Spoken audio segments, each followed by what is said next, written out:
Hello दोस्तों, मैं doctor Aryan. आज हम बात करेंगे एकोनाइट 30 के बारे में।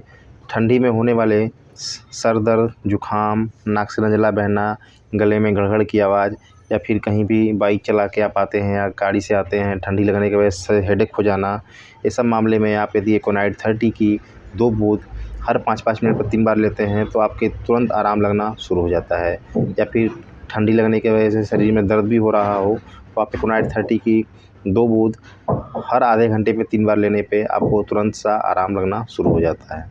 थैंक यू दोस्तों।